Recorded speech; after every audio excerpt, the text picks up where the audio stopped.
there, it's Polly here. With my compadre, Mr. Snoots. So, I saw some discussion recently on a game which I thought I'd review for you just for fun's sake. It's an oldie from 1983, I think, but it's Valley of the Pharaohs. Now, this is one of the first offerings from Palladium Games. And interesting because they tried to do a ancient Egyptian setting role-playing game. So it's really not available anywhere, but we can find it online. You know, it does still exist, but it is an interesting look at trying to do a non-medieval European setting, because God help us, we've got more than enough of those. So what the game does is, it's very old school, obviously, given the period it is. So you have randomly rolled characteristics. These are done on, inevitably, 3d6. You also roll on a chart to see what social class you are from. So you can be like noble, upper class, lower class, etc. Now, within each of these classes, you can then choose a profession for yourself. So you can choose warriors and magicians, you can choose merchants and artisans and these sorts of things. So you could be a noble warrior, or you could be a lower class warrior. Noble warrior is obviously going to be a guy rampaging around on a chariot with a composite bow and a lovely set of scale armor. Lower class warrior is going to be a rough guy with a cool Kopesh sword and an attitude. All wonderfully playable. It uses a skill system, and this is where it gets a bit funny. Bear with me. So what they've done is randomly generated characteristics, and in certain characteristic bands it gives you a bonus to other skills and dice rolls. You get skills. Now each profession has some skills that you can only really get in that profession, and you get others that you can choose from. So you get a list of like 4 professional skills that you choose, and then you get some other skills that you can choose just, to give your character some colour, so you get some others that you can select. Each of these, there's a bit of a complex formula for a numerical value attached to the skill. So it might say, this one is your intelligence plus 1/3 of your perception. Okay, fair enough. Or this is your strength plus, 1/4 of your constitution. Or this is the average of this, this and this. Alright, so there are some quite complex little calculations at times to make a number for a skill. And here's the thing about the rules. It doesn't tell you how to use the skills. It tells you how often you should use them, and at what times you should make someone do a skill roll. And it even says something like, for instance, if 2 guys are gambling, have both of them do skill rolls, and keep going until matching rolls until one of them passes, one of them fails, and the one that passed wins and gets the money. But it doesn't tell you how to do the sodding roll. However, I can infer. So there is a considerable number of spells and so on in here. They split the spells into active magic, which are spells that you can set up and cast and do things. I wish to see what is on the other side of the mountain. I wish to lay a curse on this person. I wish to summon the dead from the dust, etc. But there's also kind of lingering spells that you can set up, so they can set up an effect in an area, they can set up fertility in this area, they can curse people who enter an area, it is cursed, etc. That can also be used for putting blessings and so on gear, and this is a mighty sword, or for the next 2 weeks of this adventure, this armor is going to help protect you. So it's a nice division, and they're not war-winning spells, but in the context of the game, they are useful. However, shooting someone in the head with an arrow from your composite bow is always a really cool option if you're trying to make someone stop bothering you. Combat. So what they've done is they put armor. The armor has a resistance value. You are rolling a d20, and you've got to get the resistance value of the armor or higher. You are adding to it for any bonuses you've got for skills. So you're getting combat bonuses rather than combat skills. Alright, so high roll, you get the damage. You roll random damage depending on the weapon in kind of sort of a sling they put down as 1d4. I think like a arrow from bows about 1d6. I think the swords are 1d6 to 1d8, that sort of thing. So given the fact that the typical warrior of that era is either just protected by a shield and maybe a cloth helmet, or might have like linen body armor, that kind of D&D style, the more armor he's got the harder he is to hit, is kind of a strange choice to make for that setting, but okay, that's what they've got. So D20 roll high for combat.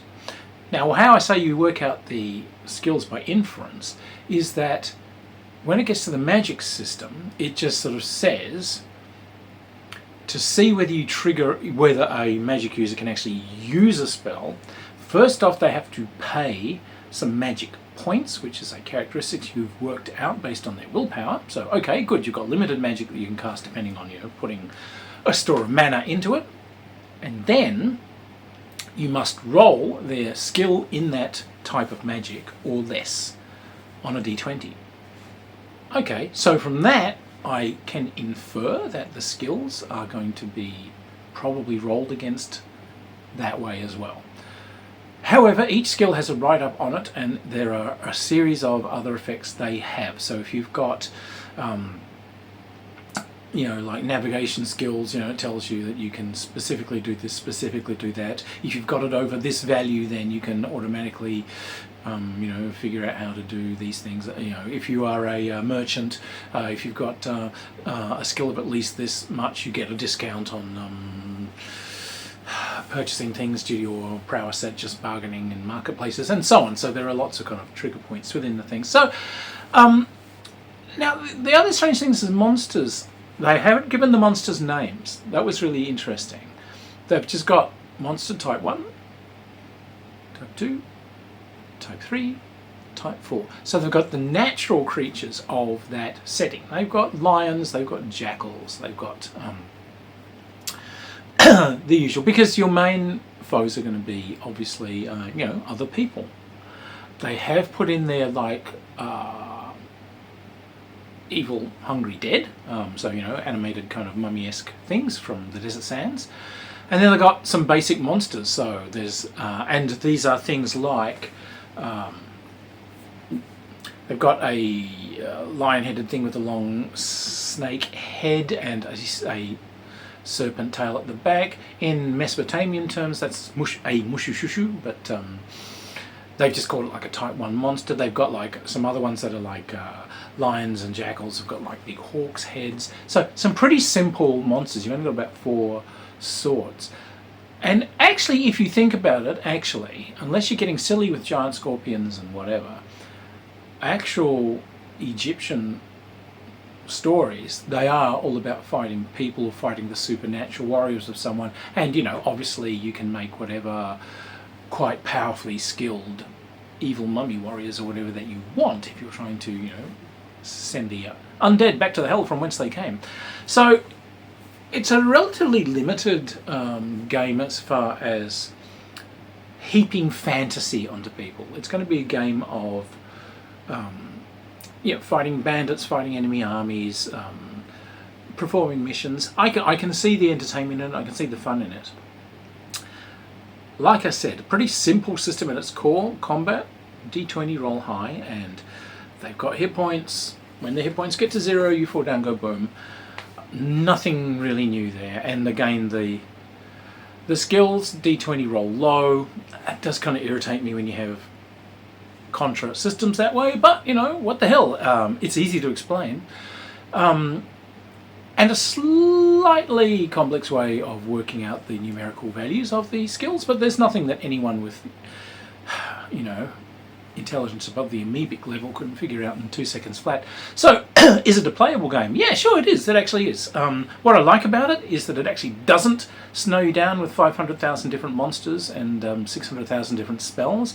It's got useful spells that work absolutely in the context of ancient Egypt. It has exactly the monsters that you see on Egyptian monuments. Let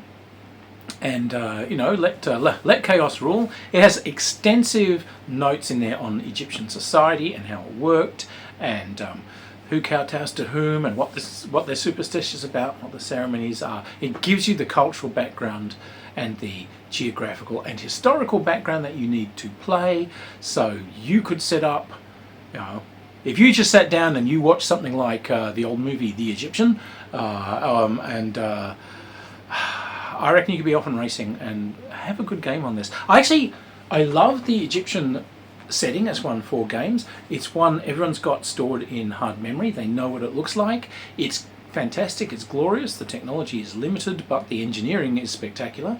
And there is a kind of feeling that there are great magic's potential in this whole thing. We've all seen The Mummy, we've all seen these things with massive curses and what have you, and we all know that even though there could be giant scorpions out in that desert, so let's not get too hasty. So I think an Egyptian setting is great.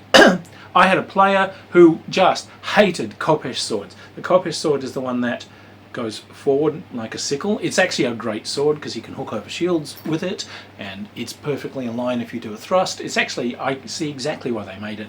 They drove this guy mad, which is why I ran an entire game where it's like, do you want a sword? Yeah. No, not if they're going to be one of those. I'm going to have a mace. Okay, here you go.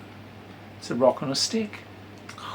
It's not as nice as a shiny sword though. Oh, no, not touching a Khopesh. But no, something wrong with anyone who uses a Khopesh. But, so anyway, it's an old classic game. I saw it come up on quite a few chat boards with people trying to discuss because no one had seen it.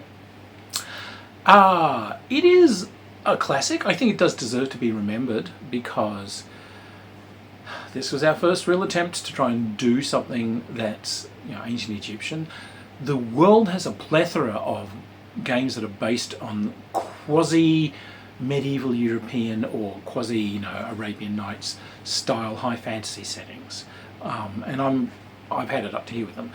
They're a dime a dozen. This is an honest attempt to do a different setting that creates some really good adventures. So it is worth digging out and taking a look at. A simple, robust system that allows you to do Egyptian adventures. What could be, well, that's got to be a plus right there. So, worth taking a look at, and not just for its historical value, worth taking a look at because their approach to the magic and their approach to the monsters is actually quite interesting. Anyway, we'll see you guys around the games table sometime. Whee!